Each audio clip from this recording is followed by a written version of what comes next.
जनजातियों का विद्रोह या फिर कहें तो जनजातीय विद्रोह, अंग्रेजी में कह लेते हैं ट्राइबल रिवॉल्ट्स। इसी की बात करेंगे, इसी से हम लोग इस कक्षा की शुरुआत करेंगे, क्योंकि हम लोगों ने पिछली कक्षा में यही बात कह के पिछली कक्षा को विराम दिया था। तो आगे बढ़ते हैं और बात करते हैं ट्राइबल रिवॉल्ट्स का, जनजातियों के विद्रोह का अंग्रेजों के खिलाफ, यानी कि उपनिवेशवाद के खिलाफ, कोलोनलिज्म के खिलाफ। लिखा हुआ है, the British came in contact with the tribal when they were trying to consolidate their empire in India. जो अंग्रेज थे वो ट्राइबल के कांटेक्ट में या फिर संपर्क में तब आए जब अंग्रेज जो है वो भारत आए, यानी कि अंग्रेजों का भारत में आगमन हुआ। और भारत में जब अंग्रेज अपना साम्राज्य फैला रहे थे तो उस समय जब इन लोगों का विस्तार चल रहा था, उस समय जब ये सुदूर के गांवों में, गांव के क्षेत्रों में गए तो वहां पर इन लोगों का सामना ट्राइबल सोसाइटी से हुआ।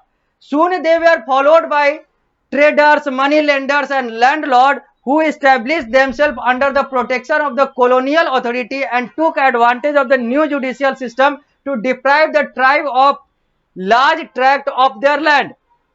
सो अब अंग्रेजों के साथ साथ इसके बाद बहुत सारी चीजें हुई जो ट्राइबल को, यानी कि आम ट्राइबल लोगों को परेशान करती गई या फिर कहें तो नकारात्मक रूप से प्रभावित करती गई, चाहे वो व्यापारियों के द्वारा हो, चाहे वो पैसा देने वालों के द्वारा हो, चाहे वो जमीन के मालिकों के द्वारा हो, जो कि अपने आप को इस यानी कि नए सोसाइटी में, नए ब्रिटिश सोसाइटी में अपने आप को ज्यादा अच्छा महसूस कर रहे थे, क्योंकि उनको लग रहा था कि ये जो हमारा एम्पायर है वो हमें ज्यादा लाभान्वित कर पाएगा। वही लिखा हुआ है, soon they were followed by trader, money lender and landlord who established themselves under the protection of the colonial authority and took advantage of the new judicial system to deprive the tribe of the large tract of their land. यानी कि यहां पर भी ट्राइबलों का शोषण हो रहा था और उसे शोषित जो है उन्हीं के लोग कर रहे थे, अंडर द कंट्रोल ऑफ अंग्रेज, under the control of British empire.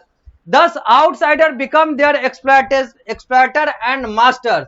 इसलिए जो बाहर के लोग थे, यानी कि जो अंग्रेज थे, वो इनके शोषक बन गए या फिर कहें तो इनके गुरु बन गए।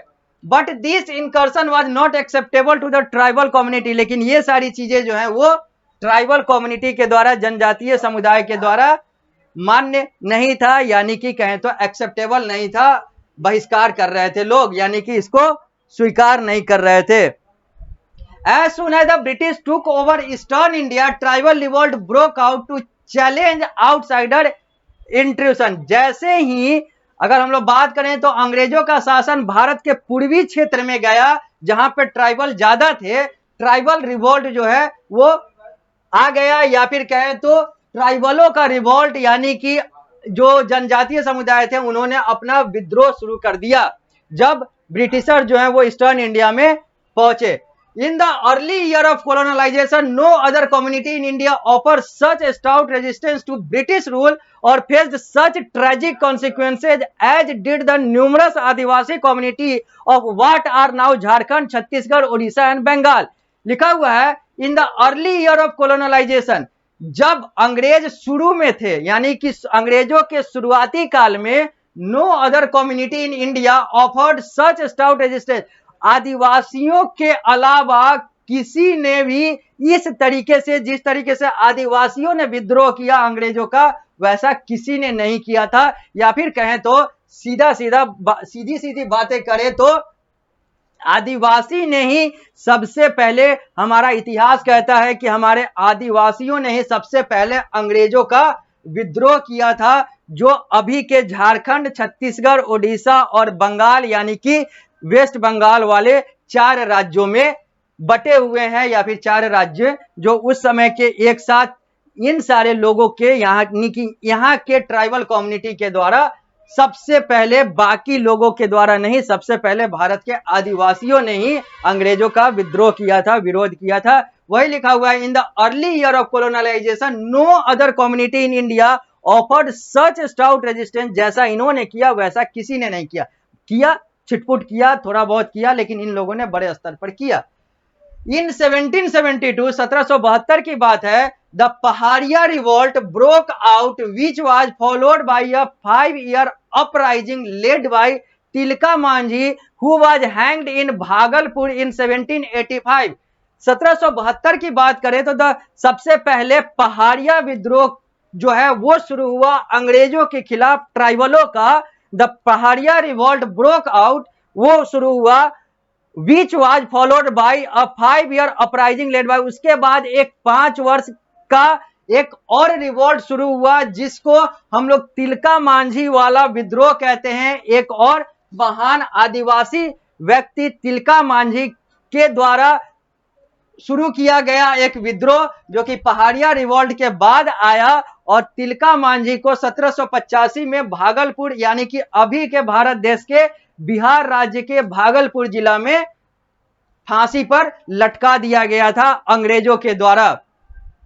आगे बात करते हैं तो लिखा हुआ है the tribal uprising spread eastward to the neighbouring Tamar area of the Munda tribe. ये जो ट्राइबल अपराइजिंग है, ये जो आदिवासियों का जो आगे बढ़ना है या फिर कहें तो विद्रोह को आगे बढ़ाना हो, ये यहां से यानी कि ये जो पहाड़िया रिवोल्ट है, ये जो भागलपुर वाला क्षेत्र है, बिहार वाला जो अभी का क्षेत्र है, इससे पूरब की तरफ ये लोग बढ़े और spread eastward to the neighbouring Tamar area. जो तमार के जो क्षेत्र थे, मुंडा ट्राइब्स के, ट्राइब भी अलग अलग होते हैं, जिसमें मुंडा ट्राइब के जो तमार वाले क्षेत्र थे, भागलपुर से ईस्ट वाले यानी कि पूर्वी भारत की तरफ, इधर ये ट्राइबल रिवोल्ट बढ़ता गया। सबसे बड़ा ट्राइबल रिवोल्ट पहाड़िया रिवोल्ट 1772, उसके बाद तिलका मांझी वाला 5 साल वाला रिवोल्ट, और 1785 में तिलका मांझी को भागलपुर में टांग दिया गया अंग्रेजों के द्वारा फांसी पर।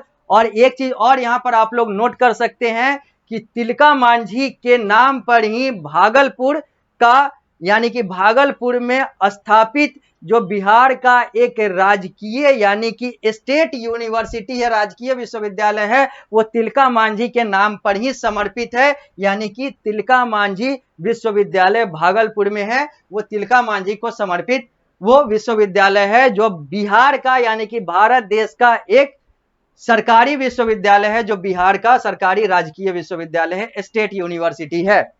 आगे देखते हैं। They too rose in revolt in 1811 and 1813, और यहां पर बहुत सारे रिवोल्ट हुए, 1811 में भी हुआ, 1813 में भी हुआ। इन द नेक्स्ट 2 डिकेड, इसके बाद के 2 दशकों में यानी कि अगले 20 सालों में revolt take place in Singhbhum में हुआ, गुमला में हुआ, बीरभूम में हुआ, बंकुरा में हुआ, मनभूम में हुआ, पलामू में हुआ। उसके बाद ग्रेट कोल राइजिंग भी हुआ 1832 में, और खेवार और भूमिज रिवोल्ट भी हुआ 1832 से लेकर 1834 में। यानी कि बहुत सारे विद्रोह हुए आदिवासियों के द्वारा, जनजातीय समुदाय के द्वारा, किसके खिलाफ? तो अंग्रेजों के खिलाफ। यानी कि हम लोगों ने देखा 1772 से लेकर 1834 तक बहुत सारे विद्रोह। अब हम लोग बात करते हैं एक फैक्ट फाइल का, एक तथ्य की बात करते हैं। In independent India the excluded and partially excluded area was transformed into 6th and 5th schedule areas respectively. स्वतंत्र भारत में यानी कि 1947 के बाद, साफ साफ कहें तो 1950 के बाद, जब हमारा संविधान लागू हुआ, जब हम रिपब्लिक बने, जब हम गणतंत्र बने 26 जनवरी 1950 के बाद, in independent India the excluded and partially excluded, जो वंचित या फिर जो थोड़ा बहुत जो वंचित यानी कि निकाले गए जो क्षेत्र थे, वे आर ट्रांसफॉर्म्ड इनटू, इसको हमारे संविधान में, हमारे शेड्यूल में 6ठे और 5वें शेड्यूल में जगह दिया गया। यानी कि एक्सक्लूडेड को 6ठे और पार्शियली एक्सक्लूडेड को 5वें शेड्यूल में जगह दिया गया। ये एक फैक्ट के तौर पर आप लोग देख सकते हैं। अब हम लोग बात करते हैं आगे की। लिखा हुआ है in 1820 the Ho tribe peasant of Chhota Nagpur in Bihar rose against the British rule the local money lender and zamindar but were soon suppressed by the British. 1820 में एक और रिवोल्ट होता है हो ट्राइबल पीजेंट के द्वारा। एक ट्राइबल कम्युनिटी है जिसका नाम है हो, उसके किसानों के द्वारा बिहार के छोटा नागपुर क्षेत्र में जो अंग्रेजों के द्वारा दबा दिया जाता है, जहां पर ये लोग लोकल लेंडर यानी कि जो पैसा देने वाले जो जमींदार जो अंग्रेज थे इनके खिलाफ करते हैं, लेकिन ये अंग्रेजों के द्वारा बहुत जल्दी विद्रोह को दबा दिया जाता है। The hose rose again in 1821, 1820 में इनके विद्रोह को दबा दिया गया, लेकिन वे फिर 1821 में फिर विद्रोह किए। This time they were well organised and strong enough to besiege the fort of Chainpur with the entire Kolhan area at their mercy.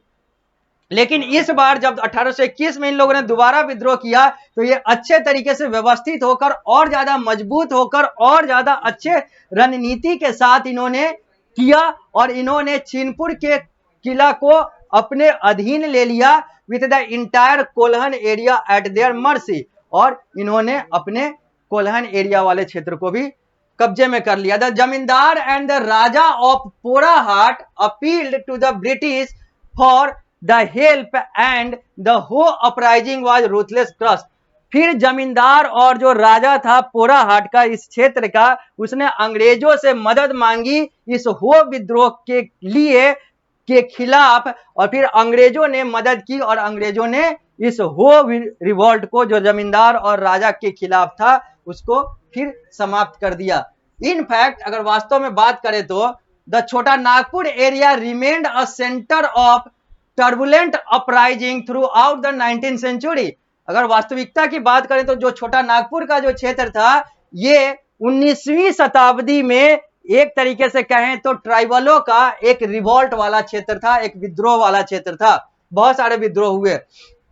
The Oraons another tribal community rebelled in 1820, 1832, 1890। एक और ट्राइबल कम्युनिटी की बात करें, जैसा हो था, जैसा मुंडा था वैसे ओराओन है, और इसने भी 1820, 1832 और 1890 में अंग्रेजों के खिलाफ विद्रोह किया। आगे बात करते हैं कोल की, एक और ट्राइबल कम्युनिटी की, तो लिखा हुआ है the Kol organised an insurrection in 1831-32 which was directed mainly against government officer and money lender. Kols ने भी 1831 और 1832 में, यानी कि कोल्स ट्राइब ने भी वर्ष 1831-32 में सरकारी अधिकारी और पैसा देने वालों के खिलाफ विद्रोह किया। द महाजन, जो पैसा देने वाले मनी लेंडर हैं, extracted heavy interest and many Kol become bonded labour of for life. महाजन बहुत ज्यादा इंटरेस्ट, बहुत ज्यादा ब्याज लेता था, जिसके कारण से बहुत सारे जो कोल समुदाय के लोग थे वो बंधुआ मजदूर बन गए जीवन भर के लिए, आजीवन। The intensity of the Kol revolution can be measured from the fact that reinforcement had to be rushed from Calcutta, Danapur and Banaras to suppress it। और कोल विद्रोह का जो इंटेंसिटी था, जो उसका स्तर था, वो इतना ज्यादा था, या कितना ज्यादा था वो इससे समझा जा सकता है कि इस विद्रोह को खत्म करने के लिए उस समय के कलकत्ता, दानापुर और बनारस से लोगों को भेजा गया ताकि इस विद्रोह को दबाया जा सके। The intensity of Kol revolution can be measured from the fact that reinforcement had to be rushed from Calcutta, Danapur, Banaras to suppress it. अब हम लोग बात करेंगे द संथाल रिवॉल्यूशन की, जो कि 1855 से 1856 के बीच में हुआ था। इसके बाद हम लोग रैंपा रिवॉल्यूशन की बात करेंगे, मुंडा रिवॉल्यूशन की बात करेंगे, काशी रिवॉल्ट की बात करेंगे, असम मणिपुर की बात करेंगे, हम लोग स्टडी ऑफ गवर्नमेंट रिकॉर्ड की भी बात करेंगे, वर्ड ट्रेजर की भी बात करेंगे, एक्सरसाइज पर आएंगे। अभी बहुत सारी बातें हम लोग को इस अध्याय में करनी है। मिलते हैं अगली कक्षा में, तब हम लोग इस अध्याय को यहीं से आगे बढ़ाएंगे।